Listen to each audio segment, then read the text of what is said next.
पहले इनकार करो सबका, फिर इकरार करो मेरा, ये है इस्लाम की तौहीद।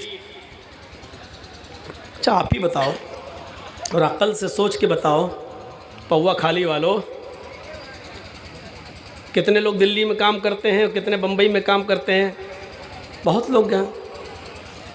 आप वहाँ कमा रहे हैं, मेहनत कर रहे हैं और आपकी बीवी यहाँ रहती है।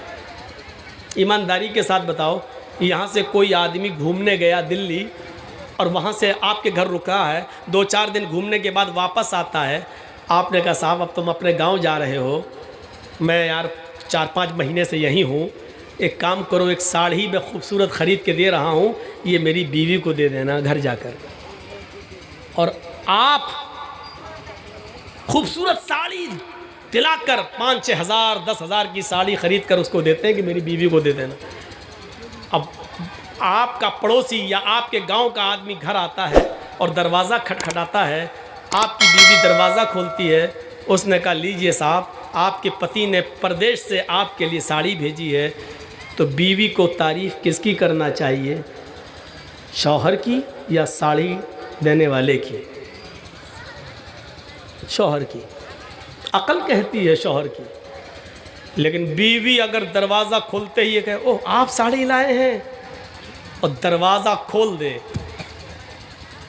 और लकड़ी के दरवाजे के साथ साथ अपना दिल का भी दरवाज़ा खोल दे, आइए एक्सक्यूज़ मी, अंदर तशरीफ़ लाइए, चाय पी लीजिए, सट के बैठ जाए, आप कितने अच्छे हैं, आप हमारे लिए साड़ी लेके आए हैं वहाँ से, और किसी ने फ़ोटो खींच के शूट करके भेज दिया आपको, तो आपको क्या होगा? डाइन, कुतिया, हैं? साड़ी मैंने भेजी, तारीफ उसकी कर रही है, चिपक कर उसके साथ बैठी है। और हो सकता है कि आप तैश में आ जाओ और वहीं से फोन करे, उसके साथ बैठ के चिपक के बात करती है, तलाक तलाक तलाक। अब तो कानून भी बन गया, जो एक साथ तलाक देगा 3 साल की सजा। आप अपनी बीवी की इतनी सी बेगैरती बर्दाश्त नहीं कर सकते। साड़ी आप दे रहे, आपके गांव का एक आदमी लाकर आपकी बीवी को दे रहा है, आपकी बीवी उसकी तारीफ कर देती है, उसके साथ बैठ जाती है, उसको एक कप चाय बनाकर प्यार के साथ उसको पिलाती है।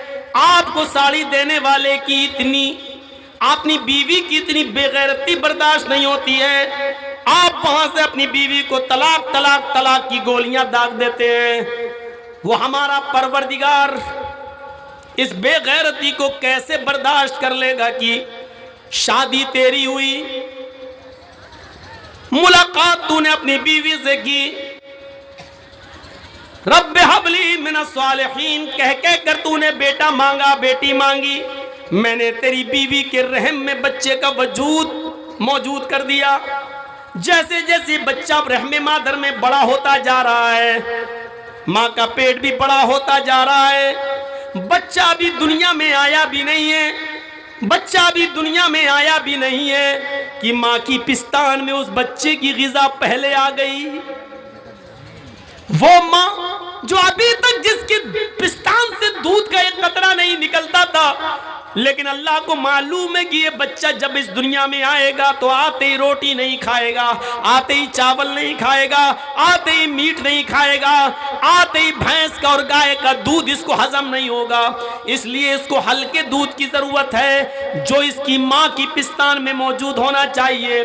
मेरे भाइयों, अभी हम माँ के पेट की अंधेरी कोठरी में बच्चे का वजूद था, लेकिन तेरे वजूद में आने से पहले, दुनिया में आँख खोलने से पहले उसने हवा पहले ही से मौजूद कर दी ताकि तुझे सांस लेने में दिक्कत न हो।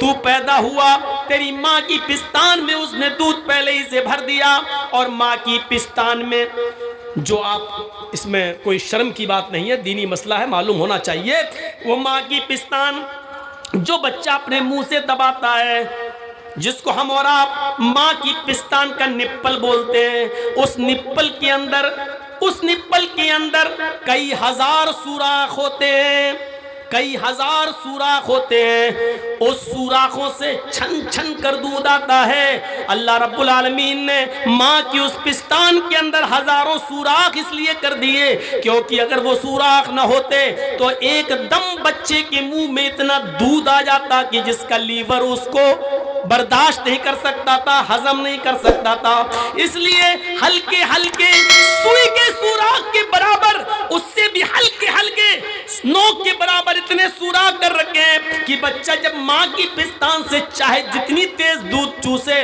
वो दूध उसके मुंह में उतना ही आए और उतना ही पेट में जाए जितना उसका लीवर हजम कर सकता हो। मेरे भाइयों, ये सारी कुदरत की कारीगरी है, कुदरत की कारीगरी। अयहसबुल इंसानु अन युतरका सुदा अलम यकुन नुतफतम मिन मनी युमना थुम्मा काना अलकतन फखलक फसव्वा फजअल मिनहु ज़ौजैन अज़्ज़करा वल उन्सा। तू अपने माँ के पेट के अंदर था, तेरी माँ खाना खा रही थी, अल्लाह तेरी माँ के पेट के अंदर तेरे पैर बना रहा था, तेरी माँ पानी पी रही थी, अल्लाह ताला तेरी माँ के पेट के अंदर तेरा हाथ बना रहा था, तेरी माँ चूल्हे पर चावल पका रही थी, अल्लाह तेरी माँ के पेट के अंदर तेरी आंखें बना रहा था, तेरी माँ सो रही थी, करवटें बदल रही थी और अल्लाह ताला तेरी माँ के पेट के अंदर तेरा दिल बना रहा था, तेरा हार्ट बना रहा था। अल्लाह रब्बुल आलमीन कहता है फखलक फसव्वा, हमने बना सवा कर दुरुस्त भी कर दिया। वो टॉर्च जो तुम जमीन पे मारते हो तो उसकी रोशनी 100 मीटर से दूर नहीं जाती है, 200 मीटर से दूर नहीं जाती है, चाहे कितनी तेज स्पीड की टॉर्च हो, 1 किलोमीटर 2 किलोमीटर से ज्यादा उसकी रोशनी नहीं जाती है।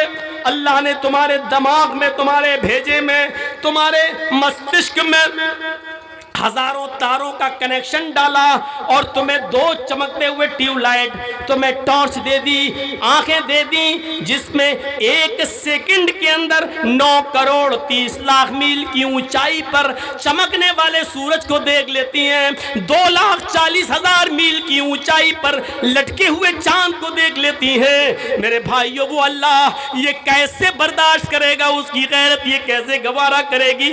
ये सारे काम में रहमे मादर में मैं करूं, माँ की पिस्तान में दूध के सुराख में पैदा करूं, बच्चे के लीवर को हजम करने वाला दूध मैं दूं, बच्चा दुनिया में आए उसके लिए रोशनी सूरज की शक्ल में मैं दूं, उसके लिए ऑक्सीजन हवा की शक्ल में मैं दूं। लेकिन जब बच्चा दुनिया में वजूद में आ जाए तो कह दो ये बरेली वाले ने दिया है, ये कछोचा वाले ने दिया है, ये फुलवारी वाले ने दिया है, ये बाबा की करामत है, ये बाबा का दिया हुआ है। मेरे भाइयों, आप अपनी बीवी की इतनी सी गैरत बर्दाश्त, बेगैरती बर्दाश्त नहीं कर सकते हैं तो अल्लाह ताला ये कैसे बर्दाश्त करेगा? सब कुछ करूं मैं, तू मैं, रहमे मादर में पानी के कतरे से लेकर 2.5 किलो का 3 किलो का बच्चा मैं बनाऊं अपनी कारीगरी, और जब पैदा हो जाए तो उस पर टाइटल दूसरे का लगाया जाए, गैर का लगाया जाए। मेरे भाइयों, ये बिल्कुल अल्लाह रब्बुल आलमीन इस बेगैरती को बर्दाश्त नहीं करेगा।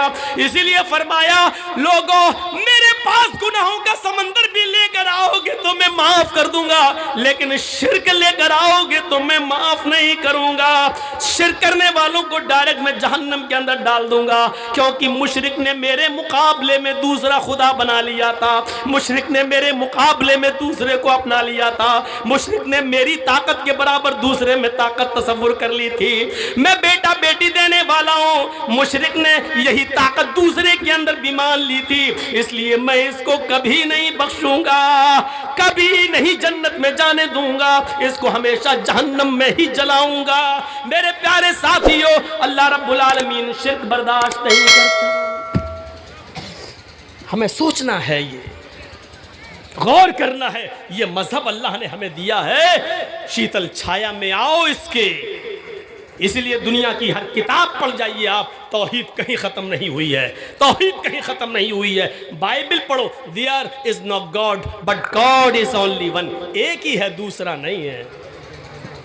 देयर इज नो गॉड, कोई खुदा नहीं है, बट है ओनली वन, एक ही अल्लाह, दूसरा नहीं है ही नहीं कोई।